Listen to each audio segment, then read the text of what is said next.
Assalamualaikum warahmatullahi wabarakatuh. Kami dari kelompok 2 akan menjelaskan mengenai modifikasi permainan enggrang batok kelapa.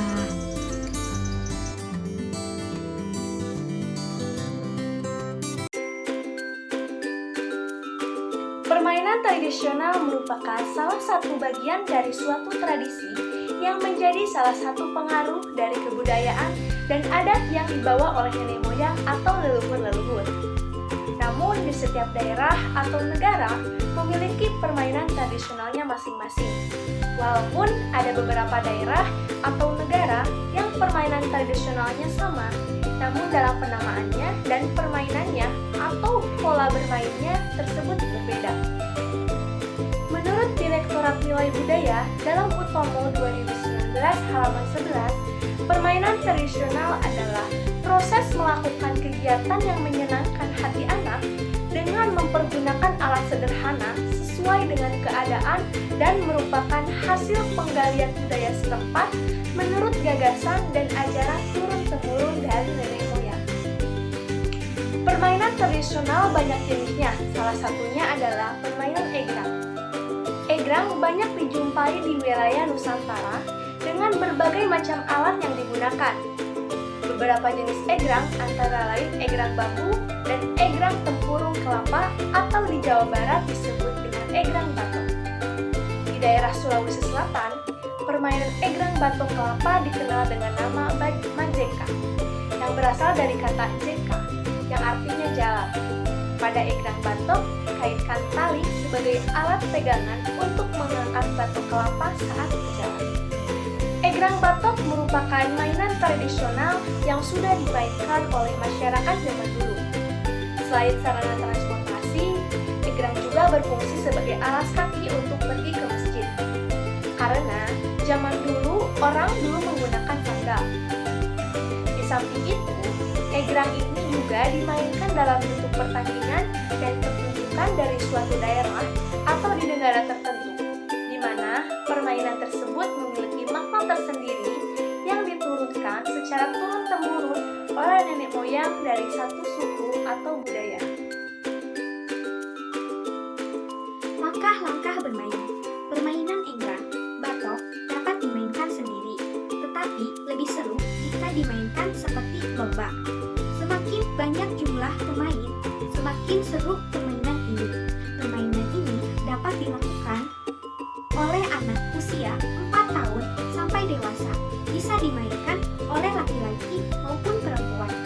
Langkah-langkah bermain sebelum dimodifikasi. Yang pertama, kaki bertumpu pada batok kelapa, ibu jari dan jari telunjuk kaki menjepit tali yang ada di tengah-tengah batok yang sudah dilubangi dan dipasang tali. Usahakan posisi berdiri dengan rileks atau nyaman.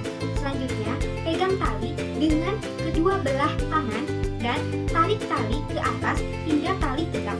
Saat kaki melangkah, tangan juga bergerak menarik tali. Usahakan tali tetap tegak agar kaki dapat bertumpu pada batok. Permainan kolom batok juga dimainkan sebagai adu ketahanan, fisik, dan strategi. Pemain juga dapat melakukan berbagai variasi gerakan seperti berjalan, berlari, atau melompat dalam permainan kolom batok ini. Kelincahan pemain sangat dibutuhkan dalam permainan ini. Namun, dalam kelompok kami, permainan enggrang batok dimodifikasikan dengan memperhatikan aspek-aspek perkembangan anak, yaitu perkembangan fisik motorik, kognitif, bahasa, sosial emosional, dengan melakukan langkah-langkah sebagai berikut. Permainan ini dilakukan secara estafet, di mana anak pertama menaiki enggrang batok dengan mengingat satu kalimat yang terdapat pada gulungan kertas. Setelah anak pertama sampai ke anak kedua melakukan hal yang sama seperti sebelumnya. Begitupun seterusnya. Terakhir, kelompok yang menang ditentukan pada kecepatan dan ketetapan dalam melangkah dan ketetapan dalam mengingat satu kalimat. Bahan-bahan yang digunakan untuk membuat enggrang batok: yang pertama, batok kelapa; yang kedua, hampelas; yang ketiga, cat; yang keempat, kuas; yang kelima, tali rapia. Di sini saya akan menyampaikan mengenai nilai pendidikan yang terkandung dalam permainan tradisional enggrang batok. Yang pertama, ada nilai pendidikan yang berkaitan dengan perkembangan fisik motorik. Perkembangan fisik motorik berkaitan dengan gerak tubuh yang melibatkan otot tubuh, baik otot kasar maupun otot halus. Nah, dalam permainan tradisional egrang batok ini, perkembangan fisik motorik anak tentu saja dapat terstimulasi, karena dalam permainan ini anak akan banyak bergerak. Kedua kaki anak akan menginjak batok kelapa tersebut, kemudian melangkahkan kakinya dengan cepat agar anak menjadi pemenang. Selain itu, anak juga akan memegang tali yang tersambung pada batok kelapa untuk menjaga keseimbangannya agar tidak terjatuh. Hal ini sangat bermanfaat untuk perkembangan motorik halusnya karena berkaitan dengan jari jemari dan juga koordinasi antara mata dan tangan anak. Selanjutnya yaitu nilai pendidikan yang berkaitan dengan kognitif yang terkandung dalam permainan tradisional egrang batok. Kognitif berkaitan dengan intelektual anak. Kognitif dapat diartikan sebagai kemampuan anak untuk mengolah, mengategorikan, maupun mengklasifikasikan sesuatu yang terlihat oleh panca inderanya dalam melihat lingkungan sekitar. Nah, perkembangan kognitif dalam permainan tradisional egrang batok yang telah kami modifikasi terletak pada kemampuan mengingat anak, di mana anak harus mampu mengingat kalimat yang telah dibisiki sebelumnya untuk terus disampaikan kepada teman-teman yang lainnya. Nah, dalam hal ini kemampuan mengingat anak akan terlatih, sehingga perkembangan kognitif anak juga akan berkembang. Nah, selanjutnya yaitu anak juga akan belajar dalam memecahkan masalah. Anak akan mencari solusi bersama teman-temannya bagaimana caranya agar menang, bagaimana caranya agar sampai ke finish dengan cepat dan dapat mengungkapkan kalimat yang telah dibisiki tadi dengan baik dan benar. Selanjutnya ada nilai pendidikan yang berkaitan dengan perkembangan bahasa. Bahasa merupakan hal yang penting yang harus dikuasai karena dengan bahasa anak akan dapat berkomunikasi dan menyampaikan apa yang dia inginkan, yang dia pikirkan, apa yang dia rasakan. Nah, perkembangan bahasa ini dapat distimulasi melalui permainan tradisional egrang batok yang telah kami modifikasi, di mana anak akan dibisiki suatu kalimat dan dari kalimat tersebutlah anak akan menambah kosakatanya yang dapat bermanfaat untuk perkembangan bahasanya.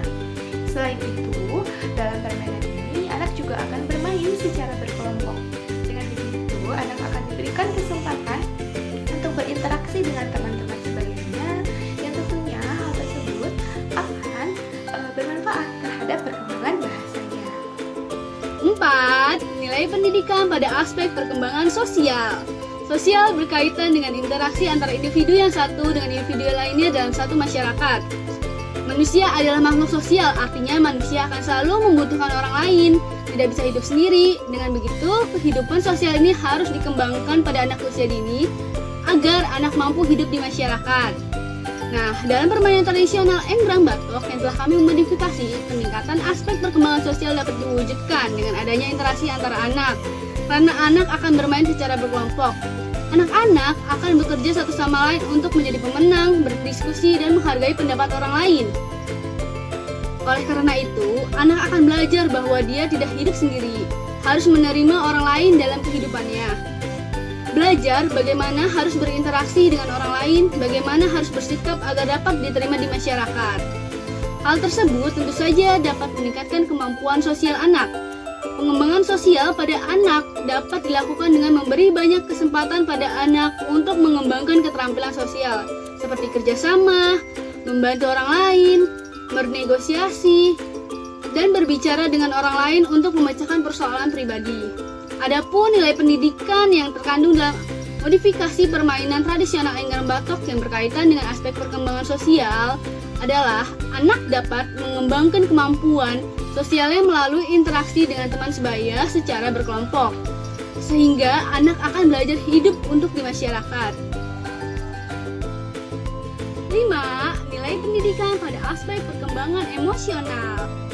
Emosi berkaitan dengan perasaan dan keadaan jiwa seseorang. Emosi ini dapat berupa rasa takut, marah, gembira, sedih, dan lain-lain. Pada anak, emosi ini merupakan hal yang penting untuk dikembangkan agar anak mampu mengenali mengenali dirinya sendiri, mengendalikan emosinya, juga mampu mengenali emosi orang lain. Aspek perkembangan emosional anak juga akan ikut berkembang dengan modifikasi permainan tradisional Enggrang Batok. Dalam permainan tersebut, anak-anak akan belajar bersama kelompok, sehingga anak akan belajar untuk mengenali emosi orang lain, belajar untuk merasakan apa yang orang lain rasakan, belajar untuk mengendalikan emosinya agar tidak merugikan orang lain. Hal tersebut tentu saja dapat meningkatkan perkembangan emosi anak. Nilai pendidikan yang berkaitan dengan aspek perkembangan emosional pada modifikasi permainan tradisional Enggrang Batok adalah interaksi antara anak mengakibatkan anak belajar untuk memahami emosi orang lain dan dirinya, belajar mengendalikan emosinya dan mengekspresikan emosinya dengan cara yang positif, lalu kegiatan bermain. Resiko bermain Enggrang Batok. Yang pertama, kurangnya keseimbangan tubuh. Bermain Enggrang Batok, anak sering terjatuh saat melakukan berlari maupun berjalan.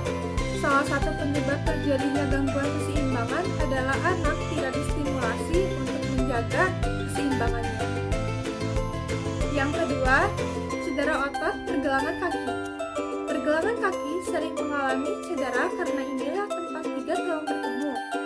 Biasanya ketika bermain Enggrang Batok sedang berlari atau berjalan pada permukaan tanah yang tidak rata, pergelangan kaki lebih rawan terkilir.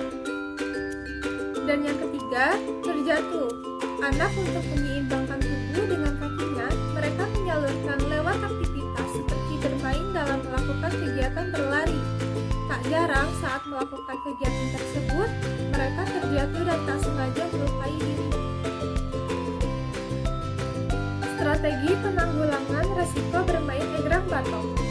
Yang pertama, strategi penanggulangan terjadinya kurang keseimbangan tubuh. Orang tua dapat mengajak anaknya untuk meningkatkan kemampuan keseimbangan tubuh melalui papan titian. Papan titian merupakan salah satu media atau alat yang dapat digunakan dalam melatih keseimbangan tubuh.